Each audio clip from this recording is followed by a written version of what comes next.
So if you're watching this video, there's a good chance that you've been working on something and you didn't quite have the right tool for the job. And it's quite frustrating. Trust me, I know from personal experience. So on the bench behind me, I laid out the top 15 most used and useful tools that I use as a Powersports technician. Now these tools are in no particular order. They are just the first I thought of and I just went down the line. I do have them categorized into 3 sections. Overall work is the first, so that will be doing frame chassis work and just overall bike work. Now my second section I have is engine work. These are specialized for engine work. And the third one is electrical. Now electrical, the selection's pretty low. Electrical expands into a huge universe, but these are just very basic tools that will get you going for most of your electrical diagnostics. So number 1, this is a spring puller. I went a long time without a spring puller. And let me tell you, if you have a 2-stroke bike or even a 4-stroke bike, a spring puller is gonna save your life for getting those exhaust springs off. It is so difficult to do those with a pair of needle nose and they can fly off and hit you in the face. So I would invest in a spring puller. They are very cheap and extremely effective for getting the job done at what they're supposed to do. I'll have all these tools linked down below. So if you find something new or you find something you want, go ahead and you can go down there and check them all out. So for my number 2 on overall work is a 3-inch torque wrench. Now this one here only goes to about 23 Newton meters or 200 inch-pounds. It's pretty small, but I have 2 torque wrenches. This is my most commonly used, this one here.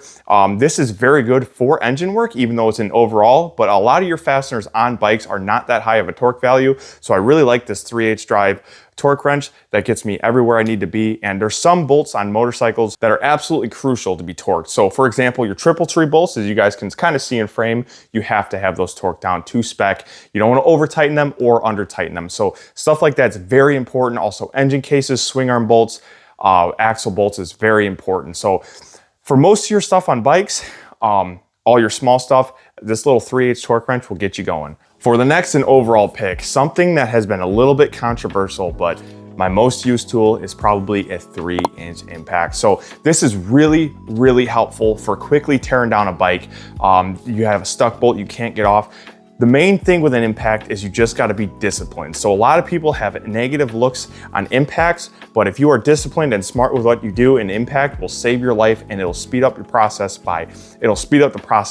tenfold. For example, if you have a flywheel nut, you don't quite have the hold tool for the flywheel, this will take it off, no problem. I think an impact at this point, especially cordless like this one, is almost a necessity at this point. Now, if you are either a seasoned vet or if you're completely new to the field and you don't quite know what tools to buy, stick around to the end of the video because if you're brand new, I have something that will help you out a whole ton. It's something I personally use and it's something that you can just get a bunch of tools at once and it's not perfect, it's not fantastic, but it's really good for a starter guide. So for my next thing I have, and this is kind of just a basic hand tool, but it is incredibly useful. This is a 1/4 inch flex head ratchet. And I'll tell you what, a 1/4 inch standard ratchet with a locked end head is nice, but having that flex head allows you to get into spaces that you usually wouldn't be able to. So I highly advocate for a 1/4 inch flex head ratchet, especially working on tighter things like sometimes dirt bikes can get quite tight when you're trying to get in a spot, and having this articulation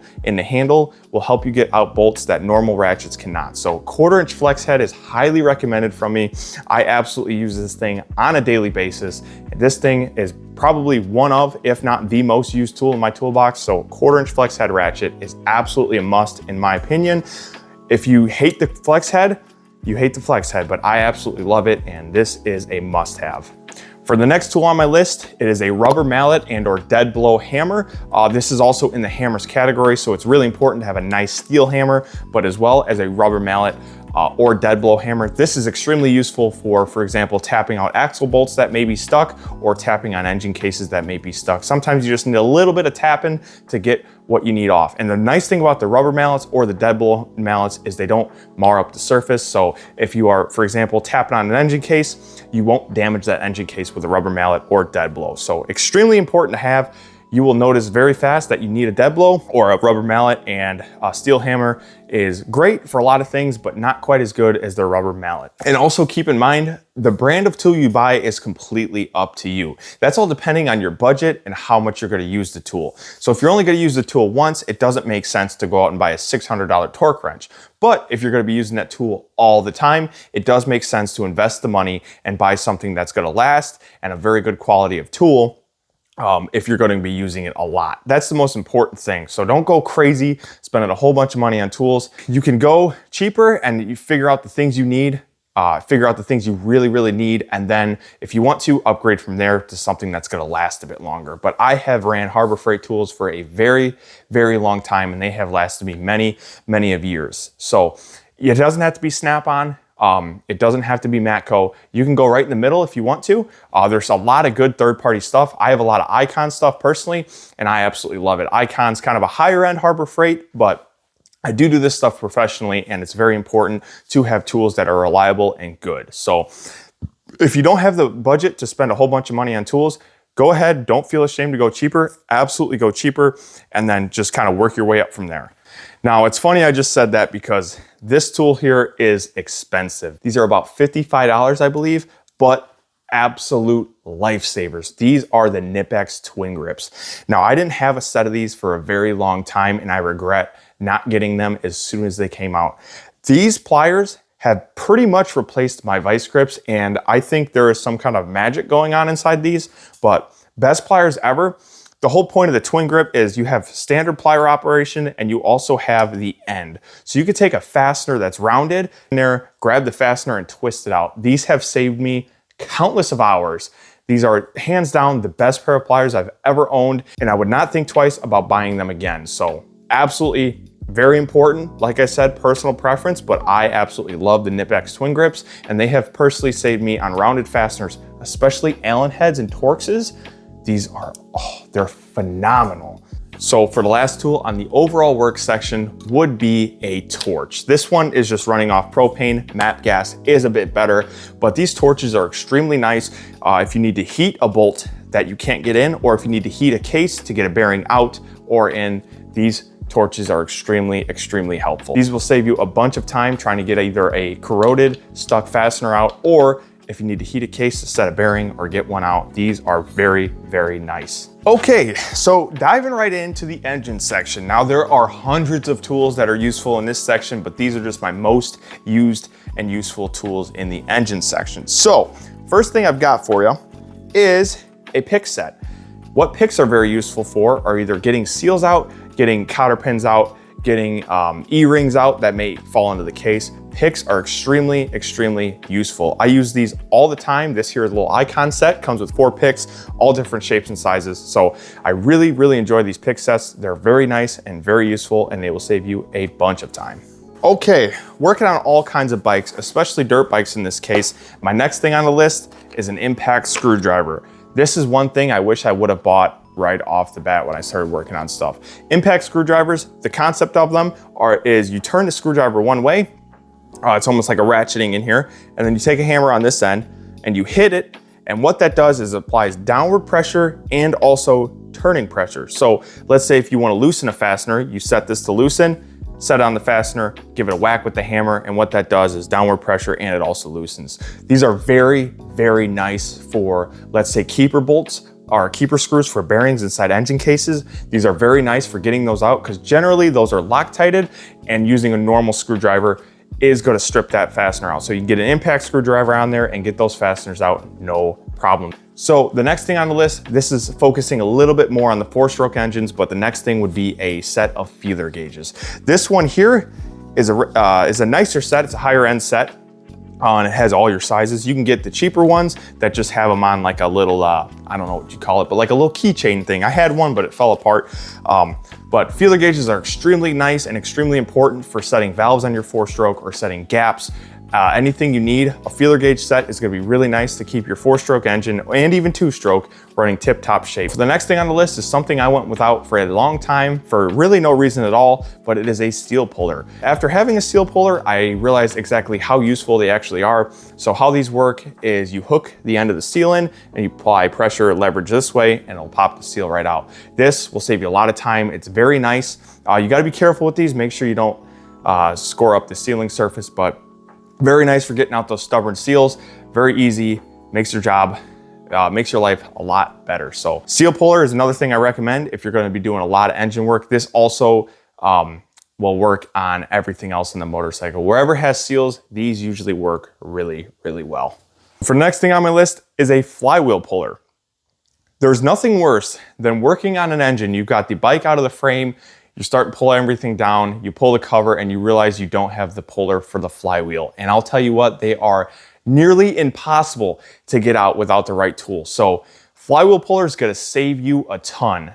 This depends on what you're working on. So if you only have one bike you're looking to do all your maintenance on and work on, I would just pick up a model flywheel puller for your bike. But if you plan on having a whole bunch of bikes in your shop, I actually recommend picking up a flywheel puller set. They will cover most of your flywheels you have to pull. This one, for example, is for this 01 YZ125 right here.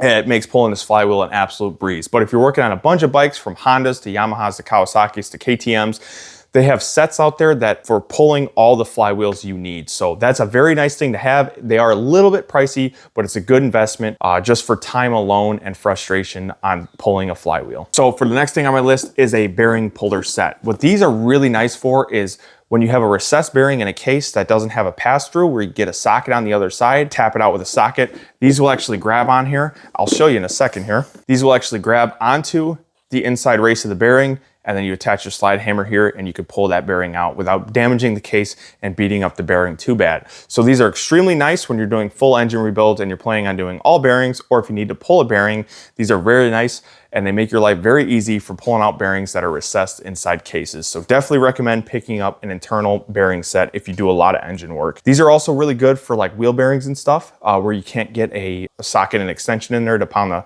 bearing out. These are really nice for wheel bearings as well. Okay, we're off of engine and we're moving on to electrical. So I've got two tools in my hand that I'm gonna kind of categorize into the same category. One is a voltmeter and the other is a test light. With these two things, you can figure out almost any problem. I do recommend getting a voltmeter that has a big display and audible continuity. Very important to me, at least, that it has audible continuity. That is an absolute lifesaver. If you're in a tough spot and you're checking for continuity, having that audible continuity on the meter is very nice, just to let you know, hey, this wire is good, or whatever, this connector. The other thing that's really nice is a test light. So what these are good for is, usually what you do is you'll hook one end to ground and one end up to positive. So if you're looking for, let's say, if you're looking for power at a connector, you can have this at ground. You can plug this in. There's a little light on here that'll light up telling you, hey, there's 12 volts as a connector. You can also reverse it. So you can hook this up to power and hook this up to ground. And on this one, on this particular one, this LED actually turns green if it's grounded. So very nice to have, very useful for electrical diagnostic, a test light, and a voltmeter. I would say if you have to pick between one of the two, I would go with the voltmeter because the voltmeters are a little bit more accurate. This will light up if you have more than 12 volts and if you're looking for 12 volts exact, or if you're looking for 5 volts, if you're just, diagnosing a 5-volt system, a voltmeter's really, really handy. And for the last electrical tool that's extremely useful is a jumper wire set and a pin connector set. Now I only have the pin connector set with me because my jumper wire set is actually at work. I'll put a picture of it up on the screen now. These pin connectors are extremely nice if you are, for example, pinning if you're trying to figure out if there's voltage in like an ECU pin that tend to be very, very small. What these do is they go right into that pin socket and you can test for voltage. So extremely nice. A lot of higher end voltmeters actually come with these, or you can buy a set of these or, a voltmeter pack pretty much.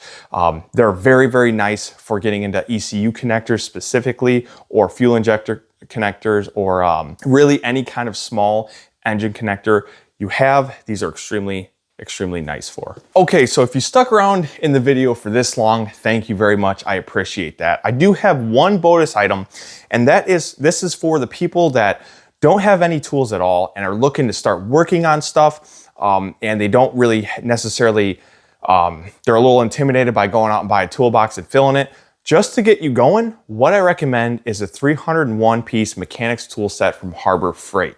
Now this set I actually keep in my truck at all times for doing mobile work. It also has saved me in breakdown occasions, but this set is super nice because you get a very basic set of hand tools, but it covers a lot. Not only do you get a 1/4 inch set, you get a 3/8 set, you get extensions, screwdrivers, a couple of pliers, Allen heads, Torx. You get a whole bunch in this set, and you also get a 1/2 inch set that goes up to like 1 3/8. So you kind of, with this set, you're almost covered you could build an entire dirt bike from the frame up with this set. It's super nice. Now this set is extremely nice for someone that's looking to get into this. It's actually $200, I believe, from Harbor Freight. You can go in the store and buy it, and it'll get you going for a really low price, and you'll actually be able to do a lot of work with this set. It's extremely, extremely nice. The quality of tools in this set aren't the best, but for the amount you're getting for 200 bucks, just to get you going, is very nice. So I wanted to give you guys kind of a little tour. I apologize for the camera angle, but it's kind of big and weird to film. But I just went ahead and pulled this out of the back of my truck, and I wanted to give you guys a little bit of a tour of what's all in this tool set. So like I said, highly recommend this for someone that is looking to get into the field and is intimidated by tools. So the carrying case, it does come with a carrying case. It's not the best in the world, I'll warn you. But you can see you have an adjustable wrench, needle nose cutters, and then linemans. You also have an assortment of pliers, Phillips flathead and Torx. You also see you've got a bunch of bits here, which most of these tool sets are kind of gimmicks when they said they come with bits, but these come with Torx, Allens, Phillips flatheads. Really, really nice. I love this selection, especially that they're on a socket drive. That is phenomenal. E-Torx here, universals, wrench set, you know, not the best selection, but it's enough to get you by. And then Allens, of course. Moving down, and no, I am not a salesman for Harbor Freight. I am just really impressed by this set. Moving down, you have all your sockets. So you got deep well, short, you've got your 2 ratchets, you got some extensions, you got a little breaker bar in there. You've got adapters to go from 1/2 inch to 3/8 or 3/8 to 1/4. So a really nice set, more E-Torx. This is probably the part of the toolkit you'll be in the absolute most. And then moving down, one more section is your 1/2 inch stuff. So you have a couple spark plug sockets, 1/2 inch extensions, ratchets, and then the part that impressed me the most was the fact that the sockets, this one is metric, for example, goes all the way up to 32 millimeters. So for $200 to get all this stuff in a case that you can manage, and you know, it kind of gives you everything you need if you are just trying to get into this and you just need tools fast. I highly recommend this set because I love it, and I have done a lot of work and a lot of repairs with this set alone, and it's really nice just to keep around just in case you need extra tools. The funny thing is, I've actually pulled tools out of that set that I don't have in my main toolbox because, you know, it's just an obscure tool. But for example, I needed a T70 Torx the other day for working on a Harley Davidson. That set had it, and I did not have it. The biggest set I have in my box is like T55. So it's stuff like that. For 200 bucks, I think that thing is absolutely phenomenal. So guys, that's gonna wrap it up for the video. Thank you very much for watching. Hopefully you learned something, or if you guys have a tool that you can't live without, let me know down below because I am always open and interested to seeing what tools are out there. I kind of have a little bit of a tool obsession, and I love learning about new tools. And if there's something out there that's kind of cool or very useful, please let me know down below. And thank you guys very much for watching. Stay tuned. Next video on the channel will be about the YZ. We're just waiting for a couple things to come in. We'll get that YZ up. And thank you guys for watching.